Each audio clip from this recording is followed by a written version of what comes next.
Bom dia, um bom domingo, saúde, muito estudo em livros seguros. Estamos aqui no nosso núcleo de estudos espíritas e jurídicos, Gesel. Tudo que o Evangelho de Jesus fala está ligado ao mundo jurídico. Se nós convencermos aos homens de seguirem aonde estiverem na sociedade o Evangelho, não teremos mais nada errado. Por isso que o nosso núcleo é um núcleo de estudos espíritas e jurídicos, nesse sentido de que tudo deve ser cumprido de acordo com a lei de Deus. Hoje nós vamos fazer uma reflexão profunda nesse livro seguro, A Voz do Monte, Richard Simonetti. O conheci pessoalmente. Fui eu que o trouxe pela primeira vez ao Espírito Santo, quando eu era presidente da Federação Espírita do Estado do Espírito Santo, no final dos anos 80, e trouxe Richard Simonetti, um homem muito estudioso, era espírita e seguia, porque para ser espírita, seguia as obras básicas na linha do estudo pedagógico. A condição fundamental. Vamos raciocinar com ele. Então, nós vamos fazer a aula de hoje com Richard Simonetti. Bem-aventurados os humildes, porque deles é o reino dos céus. Mateus 5:3. Muita gente confunde humildade com pobreza. Daí considerar-se bem-aventurado o pobre.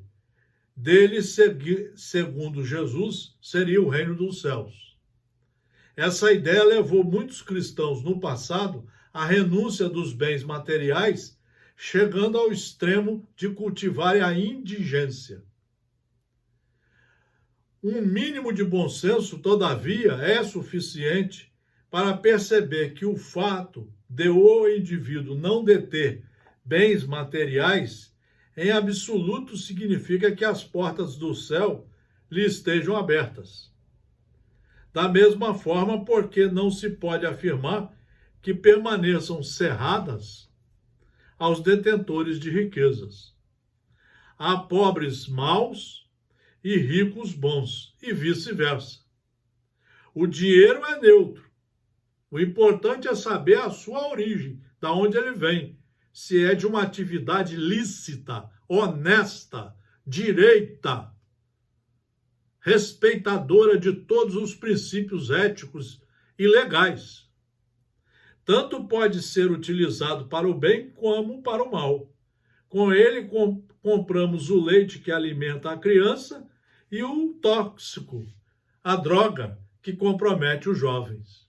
É verdade.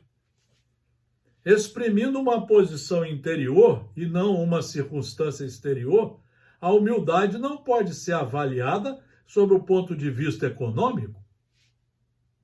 O caminho dessa realização sublime em nós é o reconhecimento de nossa pequenez diante do universo e a consciência plena de que tudo pertence a Deus.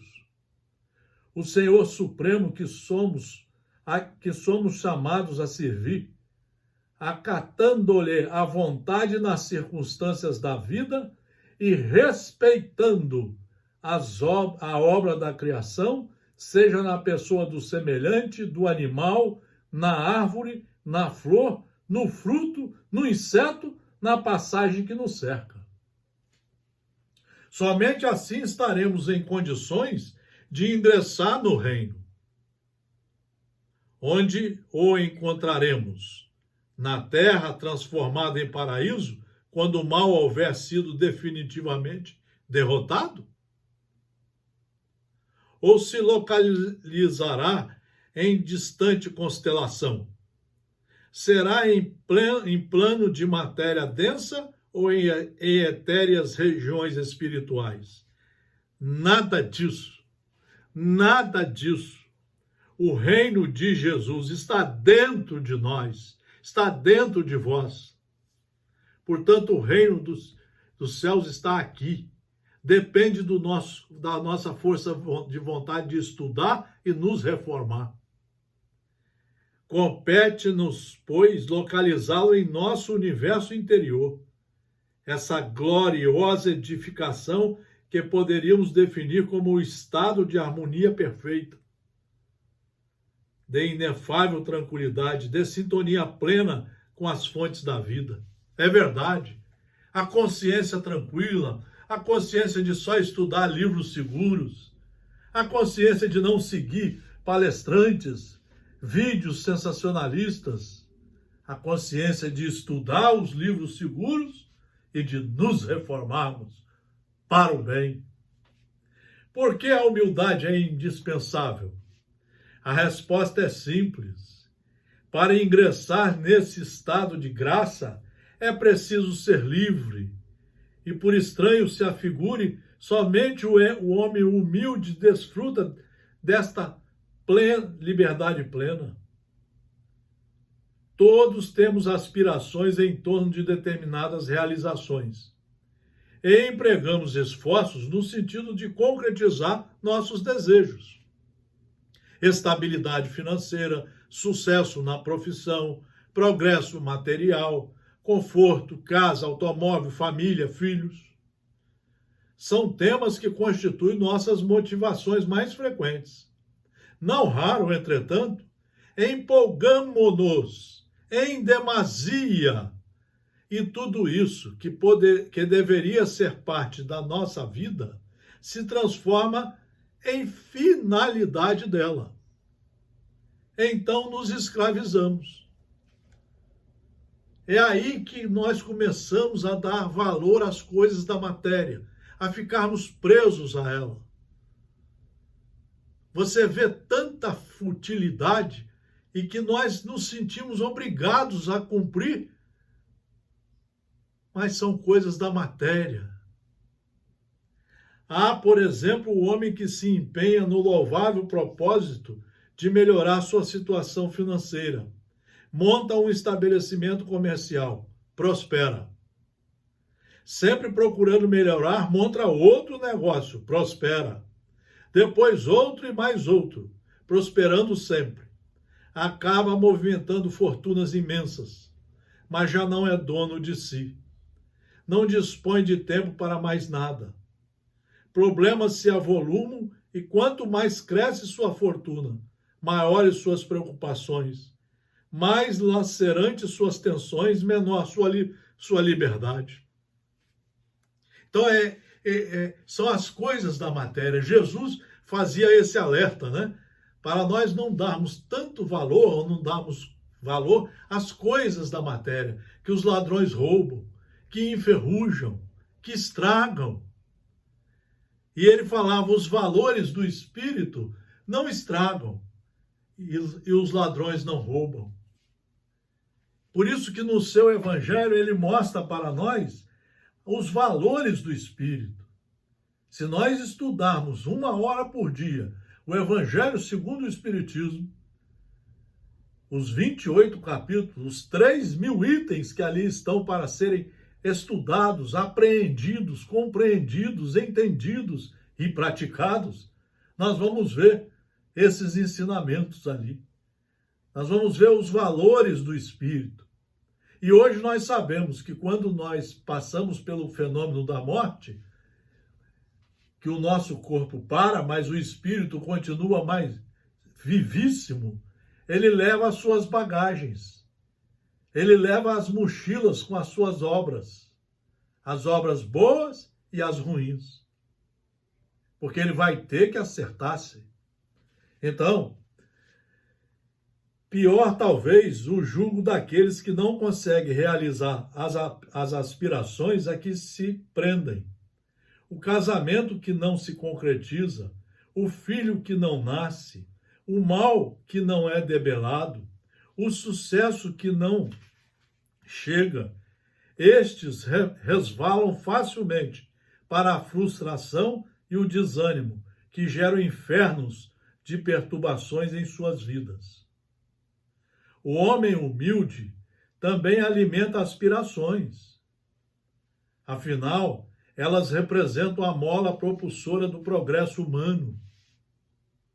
Mas distingue-se pelo fato de não se apegar, reconhecendo que o mais importante é definir e cumprir os desígnios divinos, sintetizados na aspiração maior, servir a Deus.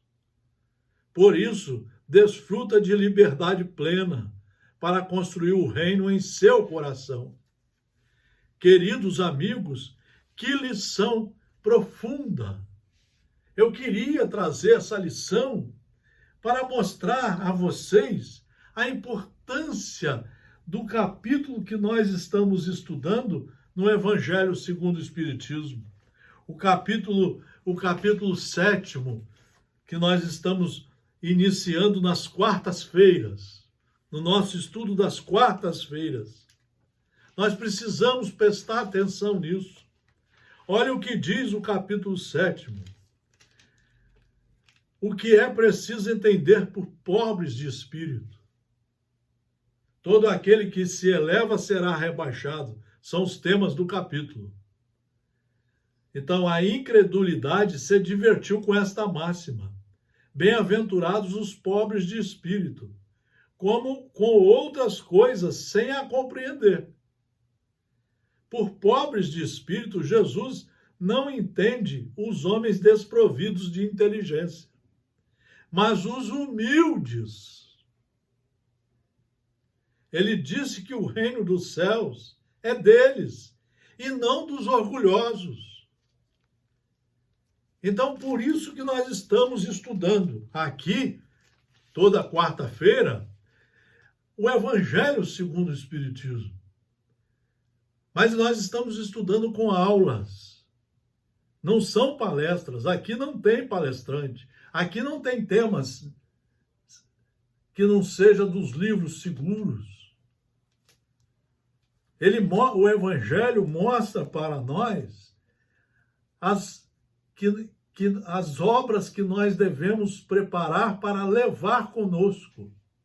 Essas obras nos ajudarão no futuro, porque nós estaremos com a consciência tranquila do dever cumprido. O ideal é sairmos desta encarnação com menos crimes do que quando aqui chegamos, com menos defeitos do que quando aqui entramos, com menos orgulho, vaidade, melindres, invejas. São as coisas que enferrujam o espírito. E hoje a medicina está mostrando que essas coisas, quando são muito fortes, passam a criar doenças no corpo somático. Porque a mente não está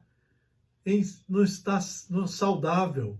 E não estando saudável, ela também causa doenças no corpo somático. Então nós precisamos nos cuidar. É isso que nós estudamos aqui no nosso núcleo de estudos espíritas e jurídicos Gesiel. É por isso que nós estamos querendo mostrar a vocês a nossa alegria. Nós só fazemos estudos, aulas. Mas não é para vocês só. Quem mais precisa ouvir as aulas sou eu. E eu estou dividindo isso com vocês. Sempre só de livros seguros. E só com a ideia de colaborar conosco para nos tornarmos melhores cristãos, para nos tornarmos melhores trabalhadores do Cristo, obreiros do Senhor. Muito obrigado pela atenção, um feliz domingo. Acompanhe os nossos estudos, segunda, quarta e sexta, às 19h30, e domingos, às 9h da manhã. Feliz domingo, tudo de bom.